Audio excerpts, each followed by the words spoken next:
All right, y'all. It's your boy. I'm back again. Blackout video. Uh, also, pregame synopsis for the Lakers. Uh, to my knowledge, Lonzo is not going to play tonight. Zion is going to play, but I'm not sure if they're going to have Bled back. Um, even still, I have them losing, even if they were fully healthy, to the Lakers. Lakers bench is superior. AD and LeBron are superior. Um, I just the Lakers are just a better team, and they can destroy them everywhere where they're weak. I just don't see the Pels winning this kind of game. This is one of these what I call roster construction losses. You know, your roster is not built to deal with this kind of team. Um, to give y'all an example, back when Golden State first started doing what they was doing, um, the NBA was not prepared to take on that kind of team. That team was so unique and so different. It had never been seen before. And so when it came time to be matched up with them, teams just didn't know what to do or didn't have the personnel to deal with them. As the years went on, teams started adjusting. And so the Warriors lost power through the virtue of everybody figuring out how to counter that team over years. You know, the internal NBA meta changed. Um, Having said that, though, I don't see a particular advantage for the Pels to exploit at all. Bi's he's undersized when compared to LeBron. Like he may be as tall or a little taller than LeBron, but LeBron definitely is stronger and weighs more. Uh, he can't guard LeBron. Zion versus AD. AD is several inches taller, longer, and even though he may not be physically as strong as Zion, he is just superior in positioning. And for Zion to do what Zion does best, it's going to be difficult. And then you got Mark Gasol, okay player, versus Steven Adams. Uh, Again, I think Steven Adams is better, but better in a marginal sense. I think what Steven Adams does is good, but I think what Mark Gasol does is better. He's a great passer off the post. Uh, he can shoot. You know, he's good around the basket. He can get rebounds. Interior defense though leaves a lot to be desired. But I think the things that he does makes him better in that sense that he can provide more. Uh, so I would take Steven Adams, although I really don't think he's necessarily just like in this kind of game. I don't think Steven Adams is going to affect winning in the sense of pure stats. I think the other stuff Steven Adams does, set the screens and stuff, will help the team more than say the rebounds or block shots or points he gets. Um, but I think that's all based on situations in the game, little nuances. Do I think he's going to sit there and shift the tide of this game though? If he does, it's because LA decided they wanted him to. They're going to let anybody score. They're going to let him score. They're going to scheme for Steven Adams to score more than Zion or Bi or Lonzo if Lonzo played. Um, and then I'm assuming Nikhil Alexander Walker or Kira, well not Kira, Josh Hart will start. I'm gonna be honest. Do I expect a repeat performance of the other night? No, I don't. Um, Nikhil was amazing the other night. I don't think he's going to get 37 against this team. If he gets 37 against this team, the Pels are going to have to look out, and the Pels are going to have to make a consideration about where his place on this team is. even with that said, he's not going to put up, I think, as many shots as he had the other day.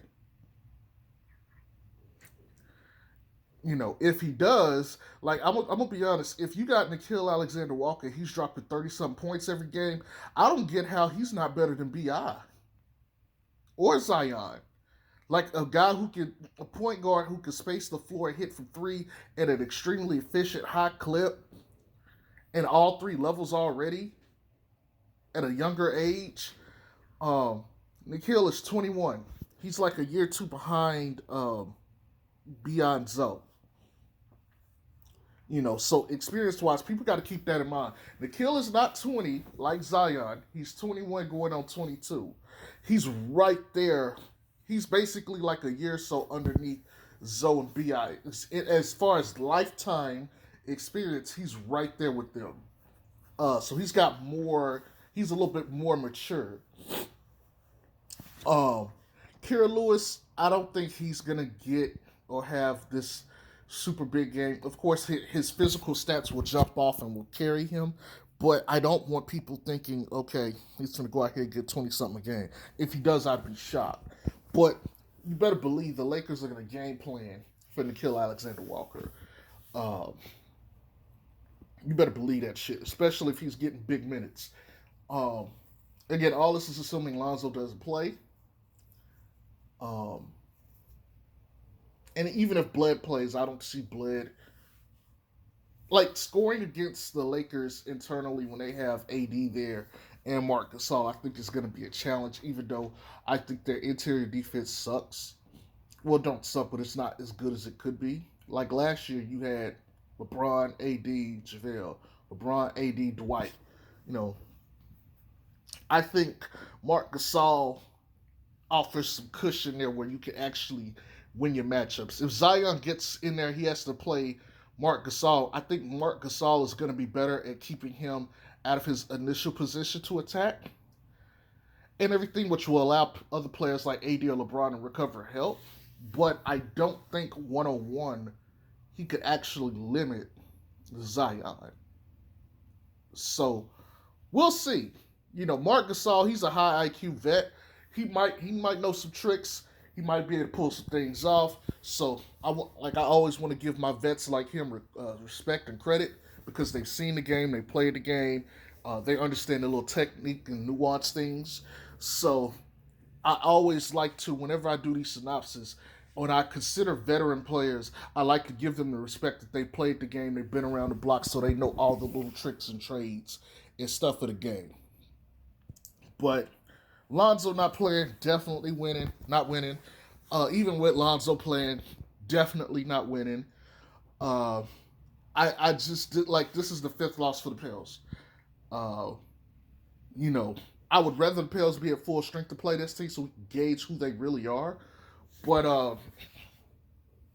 I mean, we're not even getting into their bench. Dennis Schroeder, Montrezl Harrell, Taylor Horton Tucker, I think his name THT, Caruso, um, the Morris. Their bench is so stacked. Wesley Matthews used to be a Maverick. I also believe he used to be a King, Sacramento King. Very good shooter, very good player. Uh, they're just built like the Lakers are just freaking built solid as can be.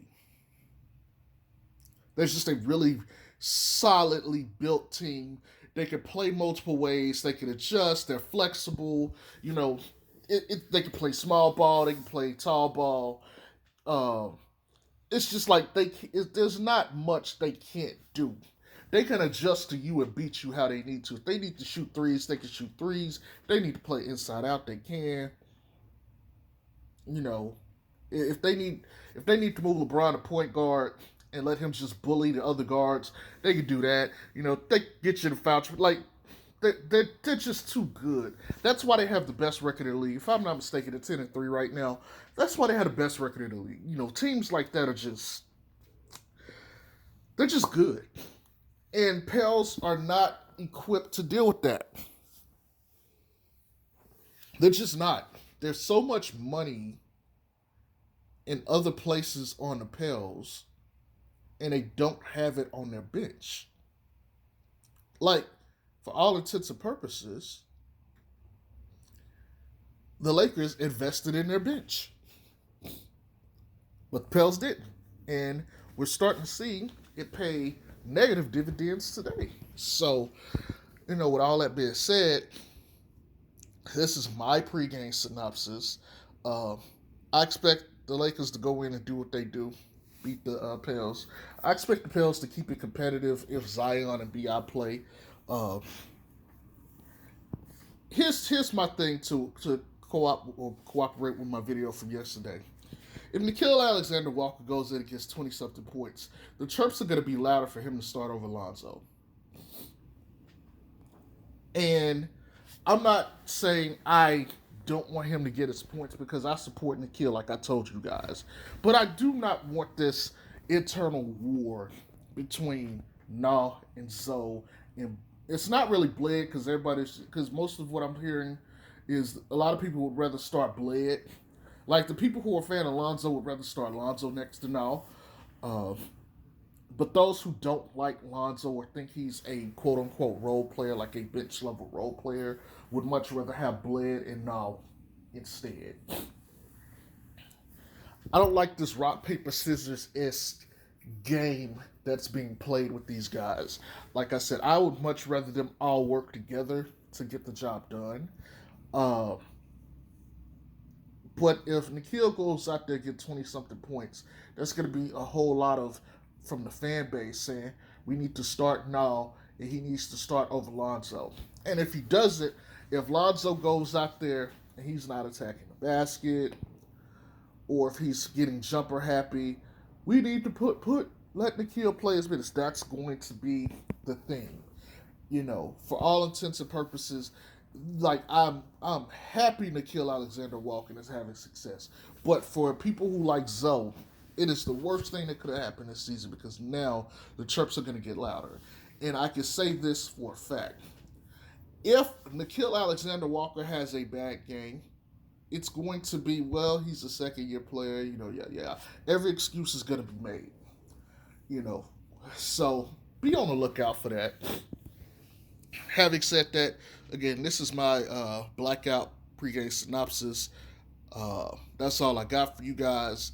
I expect the Lakers to beat them pretty easily.